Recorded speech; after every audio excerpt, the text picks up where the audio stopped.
आदेश जय श्री महाकाल जय मां कामाख्या। हम गुरु कराल रुद्र ताराकालाचार्य महाराज आप सभी का पुनः स्वागत करते हैं हमारे इस YouTube चैनल महातंत्र ज्ञान 2020 के अंदर। भगवती कामरूपिणी कामेश्वरी आप सभी का कल्याण करे, आप सभी के जीवन में रंगत मंगत लाए, सभी को हष्ट पुष्ट रखे, निरोगम काया प्रदान करे और सभी के जीवन में पॉजिटिविटी ला करके रखे। खैर, वीडियो को आरंभ करने से पहले कृपया जो है वीडियो के आरंभ में लगे हुए जो है बेल आइकन को प्रेस करके ऑल पर क्लिक करते हैं ताकि वीडियो को की नोटिफिकेशन आपके पास समय से पहुंचती रहे। वीडियो को अधिक से अधिक लाइक कर दें, शेयर कर दें, चैनल को अधिक से अधिक सब्सक्राइब करें ताकि जो है वीडियो जो है अच्छी से अच्छी वीडियो आप तक हम लेकर के आते रहें। खैर, समय व्यर्थ ना करते हुए हम गुरु कराल रुद्र ताराकालाचार्य महाराज आपको बताते हैं एक नए टॉपिक के बारे में, जो है पाशुपात्य साधना।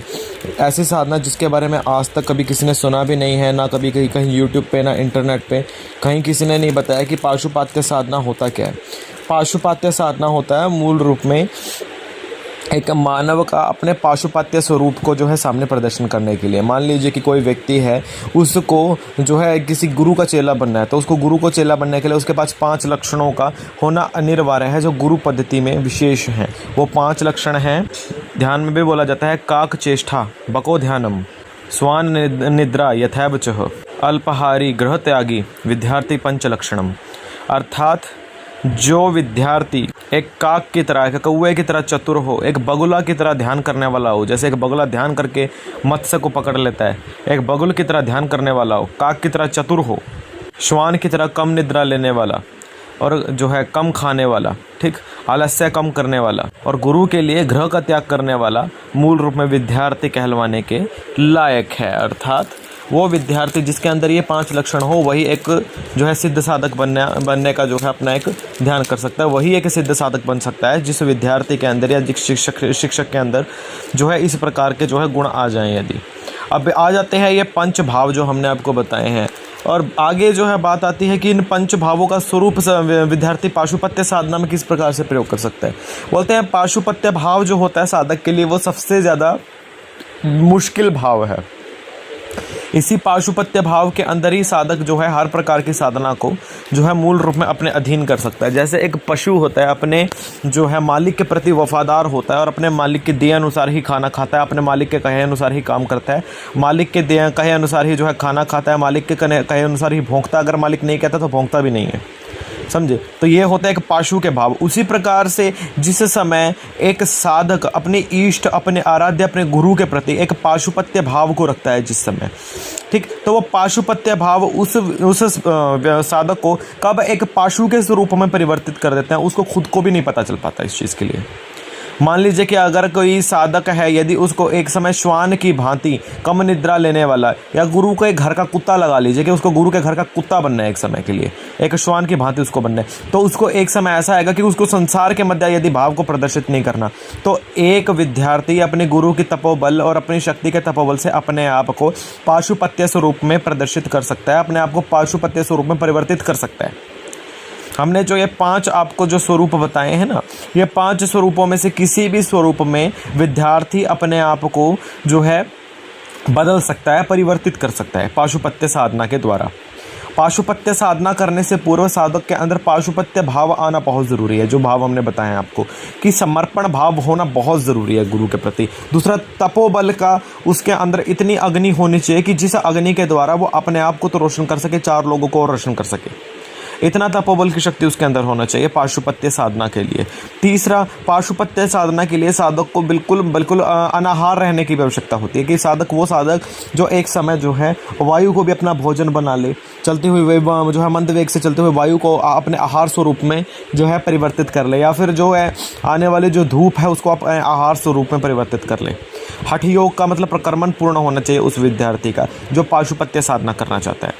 चौथा, उस साधक का फोकस या फिर मेंटेनेंस या कंसंट्रेशन इतना ज़्यादा होना चाहिए उसका कि जो गुरु ने उसको बोला है वो उसको पूर्ण करने के लिए पूर्णतः सज्ज हो। मान लीजिए अगर गुरु ने बोला कि यहाँ तुम्हें 12 साल बैठ के तपस्या करनी है, तो मतलब ही नहीं बोलना बनता है उसका कि वो 12 साल तक उस स्थान से उठ भी जाए। ये मतलब पाशुपत्य भावना साधना के कुछ लक्षण है। 12 वर्ष तक वो उस स्थान से उठ नहीं सकता है, और ना ही 12 वर्ष तक उसको ये पता चलता है कि ये 12 वर्ष कब में बीत गए। जैसे अब उसने बैठा समाधि के अंदर बैठा, वो बोलेगा कि मैं 5 मिनट में उठ गया, उसको लगेगा कि मैं अभी तो बैठा था 5 मिनट में। ये नहीं पता कि कब 12 साल निकल गए, 13 साल निकल गए, 15 साल निकल गए। ये पाशुपत्य साधना का ही एक लक्षण है, पाशुपत्य भाव का ही एक लक्षण है। ये पाशुपत्य की जो विद्या होती है ये हर किसी के बस में नहीं होती। सभी बोलते हैं कि हम थोड़ी मतलब बड़ी विद्याओं के बारे में बताते हैं, बड़ी विद्याएं, ये विद्याएं हम बताना आरंभ कर रहे हैं। वो लोग जो मतलब जो बहुत ज़्यादा चढ़ चुके हैं उस क्षेत्र में, जैसे हम हैं, हमें पाशुपत्य विद्या का बहुत मतलब हमारा जो है मुख्य टॉपिक रहा है आरंभ से लेकर के, और हमारा बहुत इंटरेस्ट रहा है इस क्षेत्र में सदैव, पाशुपत्य के क्षेत्र में, और हमारा जो भाव भी रहा है सदैव से वो पाशुपत्य रहा है। तो पाशुपत्य के लिए साधक को क्या होता है कि 5 जो हमने जो है जीवों के हमने नाम लिए, 5 पशुओं के हमने नाम लिए, तो इन 5 पशुओं में से साधक अपने आप को किसी भी स्वरूप में परिवर्तित कर सकता है। अब ये नहीं कि जैसे सर्प, अब कुछ लोग इसको सर्पधारी साधना से जो है मिला करके बोलेंगे कि जैसे इच्छाधारी सर्प अपने आप को किसी भी स्वरूप में जो है प्रदर्शित कर सकता है, या किसी भी स्वरूप में अपने आप को परिवर्तित कर सकता है। लेकिन साधक जो होता है उसके लिए सिर्फ 5 स्वरूप है जो है वो निहित है तंत्र के अंदर है, इसके से वो किसी अन्य स्वरूप में अपने आप को प्रदर्शित नहीं कर सकता। हाँ, ये हो सकता है कि वो अपना एक सूक्ष्म शरीर के द्वारा किसी भी संसार के किसी भी कोने में अपने आप को जो है प्रवाहित कर सकता है। ये हो सकता है कि अपनी साधना के बल से वो हज़ारों किलोमीटर दूर बैठे व्यक्ति की वाणी को सुन सकता है, हज़ारों किलोमीटर दूर बैठे व्यक्ति को जो है देख सकता है कि उसके घर में क्या हो रहा है क्या नहीं हो रहा है। ये साधना और तपोबल का ही प्रभाव होता है। लेकिन पाशुपत्य और तंत्र विधान के अंदर किसी ने आज तक ये बात नहीं बताई आपको कि अगर कोई स्वरूप बदल सकता है तो ये 5 स्वरूपों के सिवा किसी अन्य स्वरूप में अपने आप को बदल नहीं सकता है। यद्यपि कोई साधक जो है थोड़ा उग्र प्रवृत्ति का हो तो वो अपने आप को सिंह स्वरूप में जो है परिवर्तित कर सकता है। वो तब कर सकता है जिस समय उसको पूर्ण रूप में सिंहराज के स्वरूप में उसको जो है तपोबल की उसकी जो है ऊर्जा उस प्रकार की हो तपोबल के रूप में। अब आती है बात की पाशुपत्य साधना होती कैसे है। पाशुपत्य साधना के रूप में साधक को इन 5 पशुओं के भांति मुद्राओं का प्रयोग करना पड़ता है, समझे। जैसे श्वान मुद्रा, समझे, बको मुद्रा, बागुला मुद्रा, मुद्रा तत्व को उसका पूर्ण ज्ञान होना चाहिए।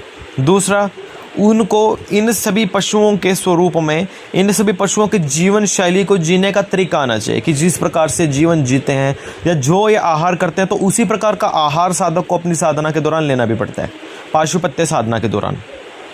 तीसरा, उसको जो है अपने गुरु की बात को पूर्ण मानना चाहिए। चौथा, जो गुरु के द्वारा पाशुपत्य साधना का मंत्र मिलता है उसे पाशुपत्य साधना के मंत्र को पूर्ण करना पड़ता है।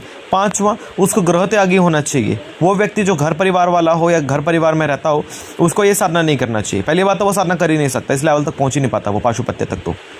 तो ये जो स्वरूप हैं ये बहुत ज़्यादा हाई लेवल की साधनाएं हैं जो हर कोई व्यक्ति नहीं कर सकता पाशुपत्य के स्वरूप में।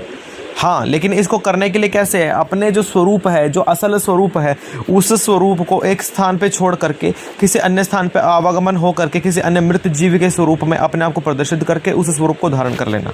मान लीजिए कि कोई मृत बिल्ली लगा लीजिए कि उस मृत बिल्ली के बीच में अपने जो है सूक्ष्म आत्मा को प्रवाहित कर देना और उसके स्वरूप में जाकर के संसार में विचरण करके आ जाना। एक बगुल के रूप में, बक के रूप में अपने आप को जो है परिवर्तित कर लेना और उस बगुल के माध्यम से संसार के किसी भी स्थान पर जा करके जो है अपनी जो है यात्रा करके आ जाना। तो ये सब जो है एक सिद्ध साधक के लक्षण है। हमारे ही आंखों देखी ये सब चीज़ें हैं, हम ये बता नहीं सकते, इतने ज़्यादा गोपनीय राजों को हम खोल नहीं सकते यहाँ पे। लेकिन ये कि जो चीज़ें मेन हैं वो हम उनको बताते हैं, क्योंकि हम यहाँ जो वही चीज़ें बताते हैं जो जैनवन है, जो आज तक कभी ना तो किसी ने सुनी है ना कभी किसी ने बताई है। ये पाशुपत्य साधना कामाख्या क्षेत्र में बहुत मतलब समय से ये चलती आ रही हैं। जैसे लोग बोल देते हैं कि किसी को भी मतलब पाशु के स्वरूप में यहाँ पे परिवर्तित कर दिया जाता था, किसी को बैल बना करके खेतों में जुतवाया जाता था या किसी को बकरा बना के बलि कर दिया जाता था। तो ये पाशुपत्य साधना का ही एक फल है जो इस क्षेत्र में शुरू से जो है करती आ रही है। छल विद्या, माया विद्या, वाक विद्या इसी पाशुपत्य साधना की ही देन है। और यह पाशुपत्य का जो मूल आधार देव है वो पाशुपत्य शिव और पाशुपातेश्वरी माँ भगवती मातंगी का ही एक स्वरूप है। मातंगी की सिद्धि जिसके पास पूर्णतः प्राप्त हो वो मूल रूप में पाशुपत्य स्वरूप को धारण कर सकता है, और जिसके पास पाशुपत्य शिव का जो है सिद्धि हो वो मूल रूप में अपने आपको पाशुपत रूप में जो है स्थापित कर सकते हैं। तीसरा कि जिसके पास गुरु की कृपा वो अपने आपको पाशुपत स्वरूप में स्थापित कर सकते हैं। साधनाओं को जानने के लिए सिर्फ यहाँ पे आधार है। दीक्षा प्राप्त करने के लिए हमें व्हाट्सएप पे ही मैसेज करें। बेसिक कोर्स स्टार्ट हो चुके हैं, पितृ साधनाएं भी अब चल रही हैं पितृपक्ष में, तो सभी पितृ साधनाएं सीख सकते हैं। तो हमें व्हाट्सएप पे मैसेज करें, हमें डायरेक्ट कॉल हमें ना करें क्योंकि समय होता नहीं है हमारे पास। जो करे अच्छे के लिए करे, भलाई के लिए करे। हमें व्हाट्सएप पे जिसने डायरेक्ट कॉल की वो डायरेक्ट ब्लॉक होगा, हमने नहीं देखना वो कौन है कौन नहीं है। तो अपनी बारी का इंतजार करें, अदरवाइज आप यहाँ से दफ़ा हो जाइए। अगर जिसने डायरेक्ट फ़ोन किया व्हाट्सएप के ऊपर, अपनी बारी का इंतजार करें, समय पर जवाब अवश्य मिलेगा। जय माँ कामाख्या।